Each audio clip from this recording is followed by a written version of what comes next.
박현경 기자의 인사이드 아메리카. 네, 박 기자 어서 오십시오. 네, 안녕하십니까. 오늘은 술에 관한 이야기를 좀 나누십시다. 네, 술은 적당히 마시면 건강에 오히려 좋다라는 연구 결과도 많이 나오는데 적당히 마시는 걸 넘어서 과음을 하게 되면 건강을 해치게 되죠. 네, 자, 술과 우리의 건강, 특히 그중에 이 장 건강에 대한 연관성에 대해서 이야기를 가지고 나오셨네요. 네. 이 버슬이라는 젊은 여성들을 구독층으로 하는 매거진에 어제 실린 내용이었습니다. 네. 장에는 수많은 미생물들이 있죠. 이 미생물들이 소화도 돕고 뭐 면역력도 증강시켜주는 등 여러 역할을 하는데요. 근데 이 장내 미생물 균형이 파괴되게 되면 질병이 발병할 수 있습니다. 그리고 이 장내 미생물 균형을 깨뜨리는 원인은 여러 가지가 있다는 지적인데요. 네. 예를 들면 유전적인 요인이 있을 수도 있고요. 또 이 밖에 스트레스, 환경 물질, 흡연, 식생활, 그리고 비만 등 외부적인 요인도 있습니다. 근데 오늘은 장내 미생물 균형을 부수는 원인 중에 음주에 관한 내용에 대해서 알아보도록 하겠습니다. 그러면 네. 결론적으로 저희가 놓고 보면 이 술이 장내 그 미생물의 균형을 해친다는 얘기가 되겠네요. 네네. 꼭 그러니까 나쁘게만 영향을 주는 건 아니지만요. 근데 좌시엑스 자연의학 박사는 술이 산화 스트레스 그리고 장내 미생물 균형을 깨뜨리는 원인이 될 수 있다고 말했습니다. 그렇죠. 이제 깨면서 막 활성산소가 나오니까. 네네. 네. 그래서 한마디로 얘기해서 굿 박테리아를 죽이는 배드 박테리아로 작용할 수 있다고 지적했습니다. 이렇게 되면 몸에 증상이 하나 둘 나타나게 되는데요. 문제는 이 증상이 눈에 확 띄는 것들이 아닙니다. 그러니까 이런 증상이 있다고 해도 보통 사람들은 좀 그냥 대충 넘어가기 마련인데요. 네. 엑스 박사는 물론 이런 증상 후에 좋은 박테리아가 다시 생겨나서 별탈이 없을 수도 있겠지만 어허. 그렇지 않고 문제가 생겨날 수 있다는 점에 주목했습니다. 어떤 증상에 주목해야 되는 거예요, 그러니까? 7가지 증상을 전했는데요. 네. 첫 번째가 속이 거북한 겁니다. 술을 자주 마시는 사람인데 지속적으로 속이 불편하다면 심각하게 받아들여 볼 필요가 있다고 엑스 박사는 설명했습니다. 술로 인해서 간에 문제가 생기면 소화가 잘 안 될 수 있다는 건데요. 물론 이제 속이 거북한 건 사실 많은 사람들이 좀 일상적으로 느끼는 그런 증상이니까 별것 아닐 수 있겠지만요. 지속적으로 속이 거북한 걸 느낀다면 더 큰 병을 발견하기 전에 전문의를 찾아가 볼 것을 엑스 박사는 강조했습니다. 아하. 근데 처음에 이제 그 술 때문에 장 건강이 나빠지기 시작하는 게 증상이 네. 이제 속이 더부룩한 거라고 했잖아요. 이거는 네. 뭐 많은 분들이 그냥 넘길 수도 있을 것 같은데 두 번째 증상도 저희가 그냥 뭐 대수롭지 않게 여기는 것들이라면서요. 네, 바로 식욕 감퇴입니다. 식욕감퇴 그런 적이 좀 있어봤으면 좋겠네요. 이건 남가주 GIN 리버 센터의 테렉 허세닌 박사 얘긴데요. 소화에 문제가 생겨나게 되면 자연스럽게 식욕이 줄어든다는 지적입니다. 박사는 이 술을 자주 마시는 사람들을 보면 보통 음식을 많이 먹지 않고 그냥 속을 비운 채로 음주를 즐기는 편이라고 꼬집었습니다. 그런데 빈 속에 술을 마시게 되면 장 건강을 더 해칠 수 있다고 설명합니다.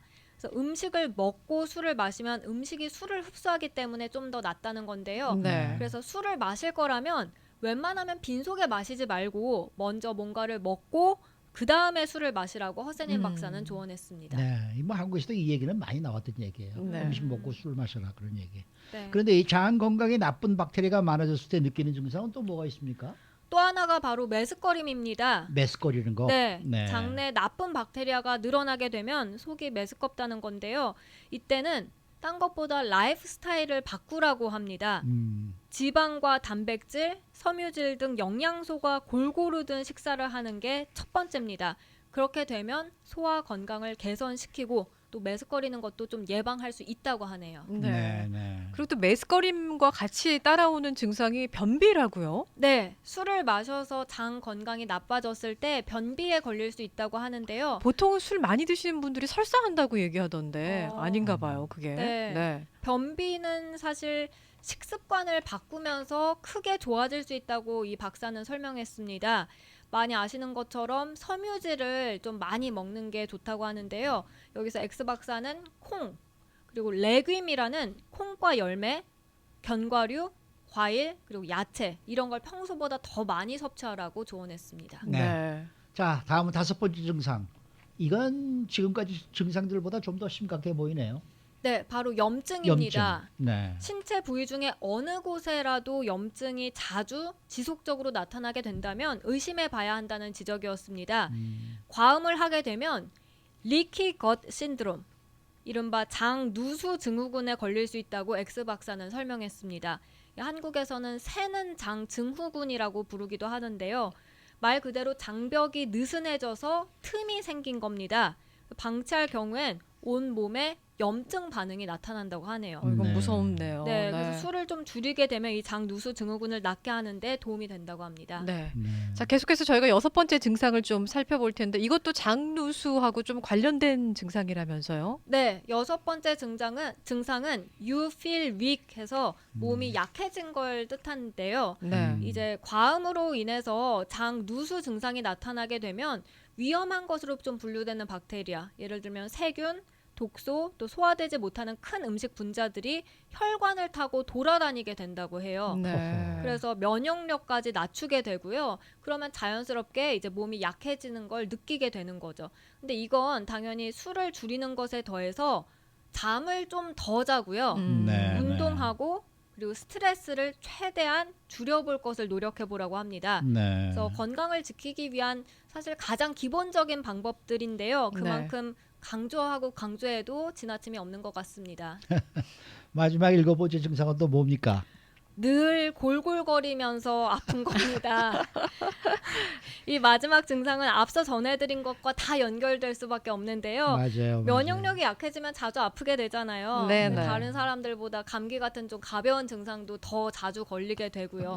근데 이 허세닌 박사는 이런 증상들이 나타난다고 물론 모두가 뭐 장 누수 증후군에 걸린 것도 아니고 장 건강에 이상이 생긴 것도 아닐 수 있겠지만 네. 그치만 혹시 모르는 것이기 때문에 네. 만약 이런 증상들이 나타난다면 병원에 찾아가 볼 것을 권고했습니다. 네. 그리고 가장 좋은 건 그 전에 이제 술 마시는 양이 과하다 싶으면 줄여라라고 강조했습니다. 네. 그 과하다는 게 어느 정도일까요? 어떤 분이 술을 참 좋아하셔요. 네. 그래서 제가 근데 그분은 운동을 열심히 하세요. 매일매일. 오. 그래서 아이고 운동하시고 술 마시고 어느 쪽이 더 지금 어느 쪽에다가 더 중점을 두고 사십니까? 그랬더니 저는 술 마시기 위해서 운동합니다. 아, 그 말씀을 하니까 저 기억나는 그 후배 아버님이 계시는데요. 그 아버님이 약주를 굉장히 좋아하신대요. 근데 그 철철이 보약을 그렇게 많이 드신다는 거예요. 그래서 그 이유를 여쭤봤더니 조금 술 더 마시려고. 건강하게 술을 많이 마시기 위해서 나는 철철이 보약을 꼭 먹어야 한다. 이렇게 네. 말씀을 하셨다고 합니다. 네. 지난주에 제가 그 한국 우리 저 1.5세죠. 이 한국에 나갔다가 술 깨는 약을 발견해가지고 여기 와서도 그 약을 만드신 분을 네. 제가 모시고 인터뷰를 했는데 네. 그분이 그렇게 얘기를 하시더라고요. 한국에서는 술을 더 마시기 위해서 술 깨는 약을 마시고 여기서는 그 다음날 아침에 숙취 없이 깨끗하게 일어나고 싶어서 네. 이 약을 마시고 그러니까 한국과 여기는 이 숙취 해소제를 마시는 먹는 이 이유가 완전히 다른 거예요. 한국에서는 술 마시기 전에도 마시고 술 마시는 도중에도 마시고 술 마신 다음에도 마시고 술을 좀 더 마시려고 아, 정말. 그렇게 술을 많이 마시는 나라가 대한민국입니다. 글쎄 말이에요. 그래서 이제 그 미국은 뭐 그런 숙취 해소제가 요즘 개발이 됐는지 모르겠지만 예전에는 그 미국 친구들 얘기를 들어보면 뭐 머리 아프거나 이럴 때 형어버거 있으면 뭘 먹어 그랬더니 그냥 에드빌 하나 먹고 예, 직장에 출근한다. 네. 그렇게 얘기하더라고요. 한국처럼 그런 숙취 해소제나 그런 것들이 여기는 없나 봐요. 예전에 이 그런 시간에 거 말씀해 없죠, 주신 뭐. 거 보라지 오일인가? 예. 네네. 그거 하나 기억나는 거 빼고는 저는 못 들어본 것 같아요. 네. 네. 술 뭐 많이들 마시는 분들이 한국 분들은 많으신데 저부터도 많이 마시니까. 네. 근데 어쨌든 이 7가지 증상은 좀 잘 알아둬야 되겠네요. 네. 수고 많으셨습니다. 네, 고맙습니다. 박현경 기자였습니다.